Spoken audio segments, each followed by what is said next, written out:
Everyone, जैसा कि हम लोगों ने प्रीवियस लेक्चर में कवर किया था लीनियर इक्वेशन में वन वेरिएबल्स का कुछ मैंने एग्जांपल पार्ट मैंने डिस्कस किया था। आज हम लोग करते हैं इंटीजर पार्ट और वेरिएबल पार्ट। दोनों को दो वेरिएबल है और दो इंटीजर पार्ट है, तो उसको हम कैसे सॉल्व करेंगे देखते हैं।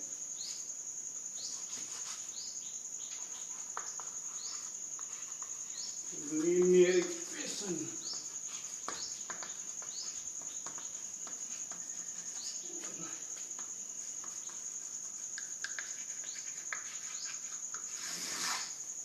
स्टार्टिंग करने से पहले मैं डिस्कस कर ले रहा हूँ कि लीनियर इक्वेशन होता, पहले वेरिएबल होता क्या है। जो अल्फाबेटिकल में जो लेटर आ जाए वो मेरा वेरिएबल होगा। ये ABCDEFGH कोई भी A to Z यानी कि अल्फाबेटिकल में जो भी आपका लेटर आ जाएगा वो आपका वेरिएबल होगा। अब देखो दो वेरिएबल एक साथ है, देखते हैं। सपोज 5x एक वेरिएबल, 3x माइनस का 8 equal to 0, 5x plus 3x minus 8 equal to 0। अब इसको सॉल्व कैसे किया जाए, सॉल्व करने का तरीका, सॉल्व करने का तरीका बेसिक फॉर्मूला यही है कि जो एक समान हो, जो अगर वेरिएबल है तो वेरिएबल आएगा और इंटीजर पार्ट तो इंटीजर। अगर वेरिएबल दोनों सेम है तो आपका सेम आ गया। वेरिएबल सेम है यानी कि प्लस प्लस के साथ निगेटिव निगेटिव के साथ मल्टीप्लाई मल्टीप्लाई के साथ डिवाइड और डिवाइड कीजिए। जिसका जो बेस नहीं, इसको बोलेंगे जिसका character same 5x plus 3x equal to 8x minus 8। अब यहां से हम लोग दो तरीके, या तो एक हम 8 कॉमन ले लेंगे, x माइनस 1 8 कॉमन, तो क्या आएगा common factor x minus 1 equal to 0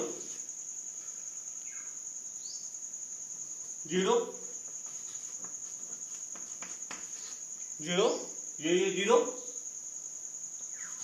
x equal to 1 answer. Then method 1, यहां से मेथड 1। अब इसी को अब देखना right.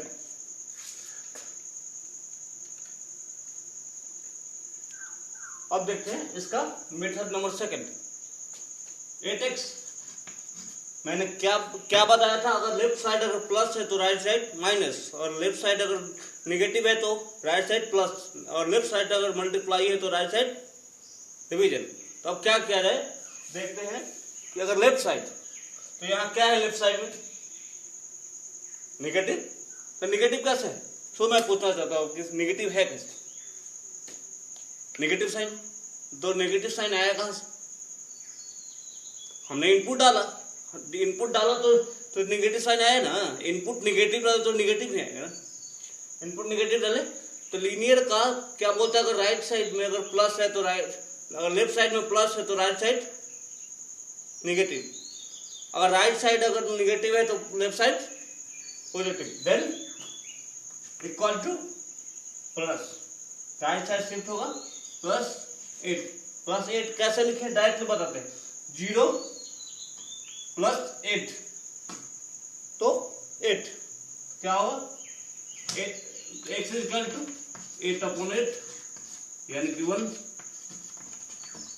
x equal to 1 answer. Same method 2। बार बार बोल रहा हूं कि मैथ्स का मतलब ये नहीं है कि आंसर एक ही तरीका से बना दिया आंसर वही आएगा। मेथड अलग अलग हो सकता है, different types of method, the method answer is the same. Different types of the method answer is the same. यही तो मैथ है ना। इसका मतलब यही है, आप डिफरेंट टाइप से बनाओ, कितना भी टाइप हो, डिफरेंट टाइप से बनाओ, लेकिन आंसर सेम आना चाहिए। Method 1, method 2। अब इससे ज्यादा बनेगा क्या? बनेगा नहीं, तो क्या हुआ? हाँ, तो मेथड अगर सेम है, method different types of method हो गए। हाँ बिल्कुल, लिखना, लिख लो, राइट नाउ, जस्ट क्विक। अब आते हैं हम लोग next example. Done.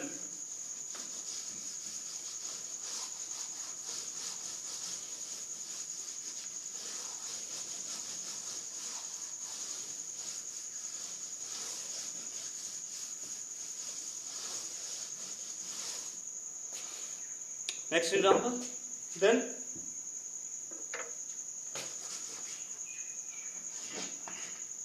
16x plus 4x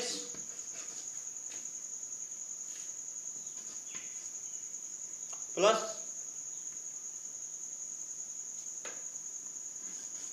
20x equal to 40. Then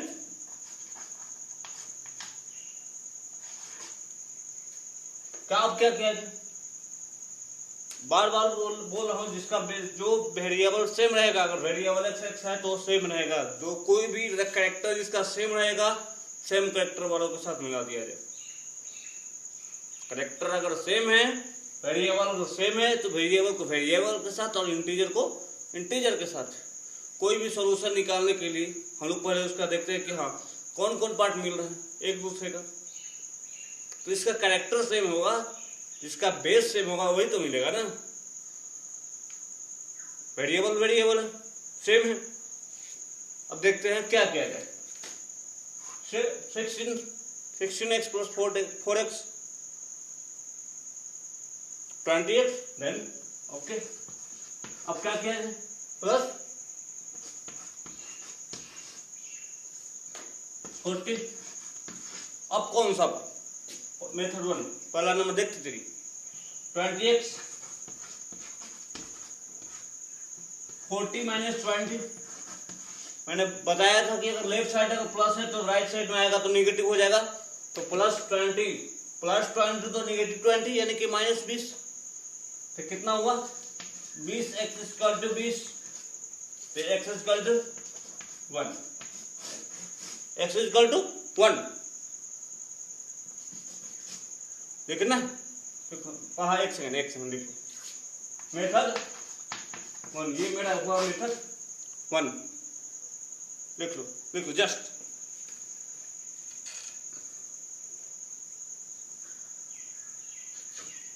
अब आते हैं हम लोग मेथड सेकंड पे, देखते हैं।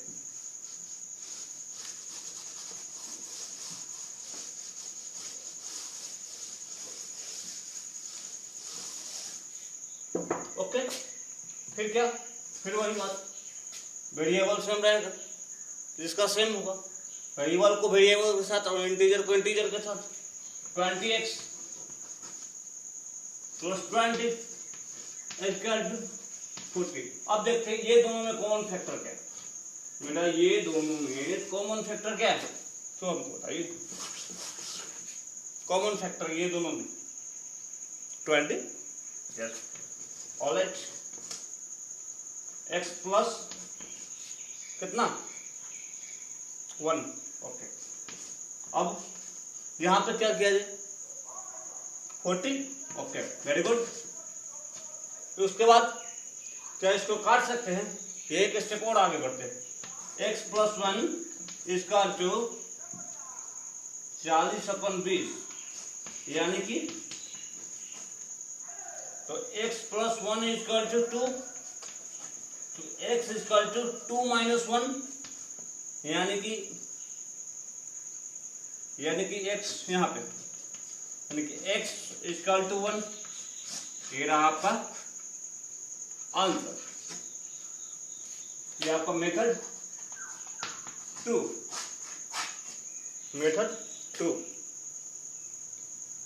मैं बार बार बोला मैथ्स का मतलब ये नहीं है कि एक ही तरीका से बनेंगे, बहुत सारा तरीका होता है, different types of the method.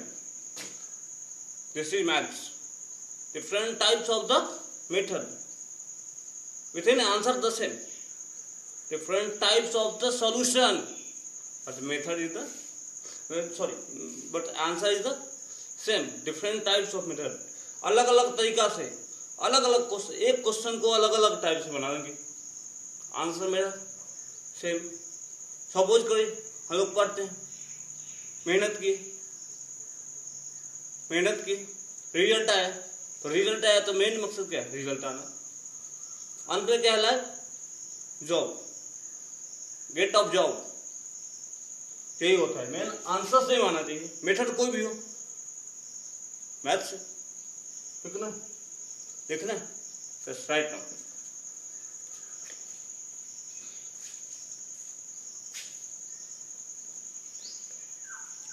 Okay, देखते हैं आप नेक्स्ट क्लास में। कोई प्रॉब्लम? कौन सा? ये वाला, ये दोनों में कॉमन फैक्टर निकाल। ये पहले ये देखना है, अगर दोनों का बेस सेम है तो कॉमन फैक्टर क्या निकलते हैं। कॉमन फैक्टर निकालने से आपका सबसे पहला सॉल्यूशन की एक कम हो जाए 21, x + 1 = 40, 40 तो क्या हुआ? x + 1 = 40/2, यानी कि 2, x + 1 = 2, x = 2 - 1, x = 1। Answer satisfied? Okay, ठीक है, देखते हैं आप नेक्स्ट लेक्चर में। Okay, thank you.